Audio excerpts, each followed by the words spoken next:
La vigilance. Tout être humain est capable d'introspection. Nous disposons tous de la faculté de prendre en considération les événements de la vie qui nous ont conduits là où nous sommes aujourd'hui. Certains d'entre nous pratiquent cet examen fréquemment et d'autres plus rarement. Malheureusement, ces introspections, ces visites dans le passé de notre ego sont teintées par les jugements de valeur que nous portons sur les événements qui ont construit notre vie. Tel événement est considéré comme positif, comme un bien, tel autre comme négatif, comme mauvais.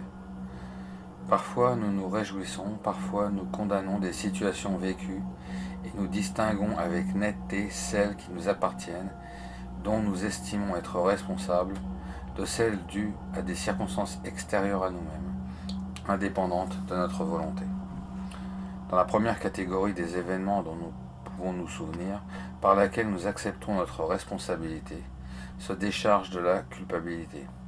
Parfois poussés jusqu'à la honte, nous estimons avoir mal agi, ou au contraire de la fierté, voire de l'orgueil, si le jugement à l'égard de nous-mêmes s'avère positif. Il est évident qu'au cours de cet examen de conscience, chacun découvre un amalgame de situations, d'actions positives et négatives.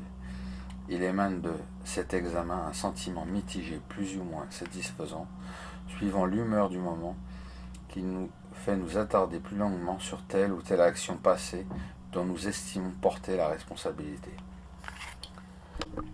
La seconde catégorie d'événements qui composent notre existence, celle qui de toute évidence n'implique pas notre responsabilité, peut nous conduire à des constats eux aussi colorés par des jugements de valeur. Ainsi, nous estimons avoir eu de la chance dans des circonstances dont nous nous réjouissons, ou au contraire, beaucoup de malchance dans telle autre que nous condamnons. Il s'agit là de ce que nous pouvons appeler l'examen de notre passé objectif. On dira volontiers par exemple, ce n'est pas de ma faute, si je n'ai pas pu continuer mes études, mes parents étaient pauvres, ou au contraire, quelle chance d'avoir rencontré telle personne à ce moment de ma vie, elle m'a ouvert les yeux sur un aspect de l'existence qui m'avait complètement échappé. En fait, cet édifice de circonstances et d'événements subjectifs et objectifs de notre vie correspond à l'image que nous nous faisons de nous-mêmes selon l'humeur du moment de cet examen. Cette image est fondamentalement construite à partir des jugements de valeur que nous appliquons à notre vécu passé. Une autre perspective est possible que nous pouvons essayer aussi, sans aucun risque. Il faut faire cet examen en renonçant à tout jugement de valeur. On va ainsi explorer, les uns après les autres, les examens qui composent ce que nous sommes aujourd'hui et constater que si un de ces éléments était différent ou absent, nous serions autres. Il faut donc accepter sa vie dans son ensemble sans la juger. Pour ce faire, nous allons rencontrer au tout premier souvenir de notre enfance. Pour ce faire, nous allons remonter au tout premier souvenir de notre enfance. Bien entendu, ils ne sont pas toujours agréables ou amusants, ils sont colorés de sentiments divergents qui oscillent entre joie et tristesse, mais grâce à la vigilance, nous pouvons les revivre avec détachement, comme s'ils appartenaient à quelqu'un d'autre. Et pourtant, c'est bien nous-mêmes que nous retrouvons dans ce passé. Nous pouvons ainsi sélectionner des souvenirs pour les considérer avec sagesse acquise durant la vie d'adulte. Une sorte de compassion peut alors surgir à l'égard de l'enfant que nous avons été. Nous pouvons mesurer les limites extraordinaires, parfois étroites, de notre conscience d'enfant. Nous ne pouvons pas comprendre la nature et l'origine de toutes les pressions, de toutes les exigences de nos parents et de nos éducateurs. La conception que nous avions du monde était limitée à nos jeux, à nos plaisirs, à nos chagrins, à notre chambre et à l'appartement que nous habitions, et à nos promenades, aux déplacements lorsque nous accompagnions les adultes, atmosphère parfois de fête et de rayonnement joyeux, mais parfois nos drames et nos désespoirs devant l'incompréhension de notre entourage, nos colères aussi, et nos révoltes toujours incomprises. nos malices et nos cachotteries qui forment cette chose intimité de l'enfance dans laquelle nous cherchions refuge. Toute cette panoplie de projections sur nos jouets et sur des personnages fictifs, tout notre monde imaginaire. Comme tout cela était à la fois lointain et tout proche, nous percevons bien que tous ces souvenirs nous composent et sont nous-mêmes. C'est notre vécu de la tendre enfance que nous ravivons à ce moment. Et là, nous ne pouvons pas être totalement indulgents à l'égard de l'enfant innocent que nous avons été.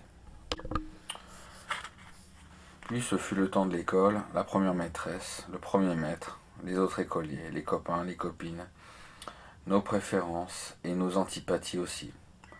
Les souvenirs se bousculent, progressivement notre vie affective s'enrichit et les expériences deviennent fortes, nos émois s'élargissent et s'intensifient. Nous perdons progressivement l'innocence première. À l'âge de raison, nous calculons mieux nos avantages et même encore, pâteaux et maladroits, nous commençons à nous protéger de manière plus efficace. Nous domestiquons mieux certaines révoltes et certains élans, et l'adolescence arrive. Tout un cortège de passions s'empare de nous.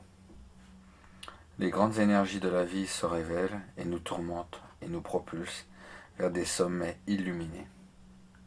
Premiers amours, premières souffrances d'adulte, mais d'un adulte inachevé que l'on peut considérer avec la même compassion que pour le petit enfant. Tranquille ou tumultueuse, notre adolescence s'achève progressivement et nous entrons dans le monde des adultes. Nos activités se structurent plus ou moins conformément à la culture à laquelle nous appartenons. Lorsque notre introspection porte sur des souvenirs de l'âge adulte, nous éprouvons beaucoup plus de peine à être indulgents. L'innocence n'est plus aussi évidente. Certains regrets prennent même la forme insidieuse du remords lorsqu'une situation dont nous nous considérons comme responsables a engendré une souffrance chez les autres. Pour échapper à la culpabilité, nous pouvons relativiser ce qui nous conduit à comprendre et à admettre nos erreurs.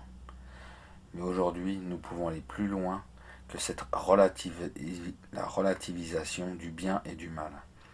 Car si l'on examine les événements de notre passé avec suffisamment de détachement, une nouvelle impression peut surgir en nous. Ce que nous sommes aujourd'hui est constitué de toutes les situations vécues par le passé. Si une seule de ces situations avait été différente, nous ne serions même pas le même aujourd'hui. Tous ces événements ont été nécessaires. Nous avons tous payé un prix élevé pour être ce que nous sommes aujourd'hui. Nous pouvons percevoir l'unité profonde qui règne en nous à l'instant présent. Toutes les erreurs commises, toutes les errances de notre vie passée nous ont fait, c'est-à-dire un être en mouvement, un être qui aspire à une forme de connaissance élevée, une quête de ce que l'homme porte en lui de plus noble, le mouvement vers l'esprit, vers l'essence même de la vie. Pendant les quelques minutes qui suivent, laissez monter en vous une forme d'approbation solennelle qui vient de votre esprit. Tous les éléments passés de votre existence, vous pouvez les accepter en dehors de tout jugement. Tous ont été nécessaires pour que vous deveniez ce que vous êtes aujourd'hui. Votre intuition profonde va vous confirmer cette réalité et vous permettre de vous accepter, d'accepter toutes les circonstances passées de votre vie et du même coup celles, quelles que soient, qui construiront votre avenir.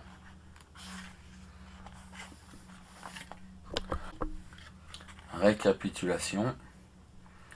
Nous sommes capables d'introspection et nous pouvons en tout temps réexaminer les circonstances de notre vie.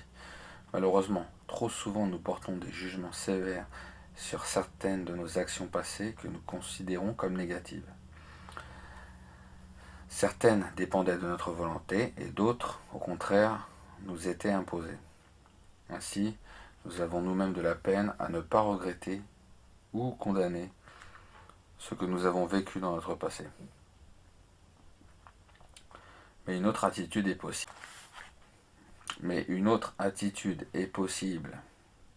Qui consiste à neutraliser les jugements de valeur et que nous portons sur nos souvenirs.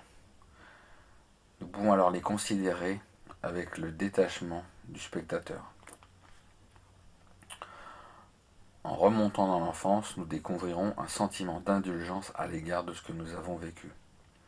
Nos joies et nos chagrins, nos jeux, nos colères et nos malices méritaient bien un sourire indulgent devant tant d'innocence. Puis viennent les souvenirs d'adolescence et le déchaînement des premières passions, la ferveur de la jeunesse et son impétuosité, son impatience de vivre. L'âge adulte ensuite, avec des moments difficiles et la rencontre avec les obstacles de l'existence et avec des tentations d'amertume et de repli sur soi.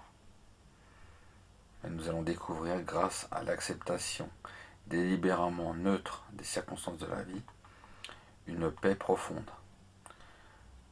Tout ce que nous avons vécu était nécessaire pour que nous devenions ce que nous sommes aujourd'hui. En acceptant sans réserve les événements passés, nous nous acceptons pleinement aujourd'hui.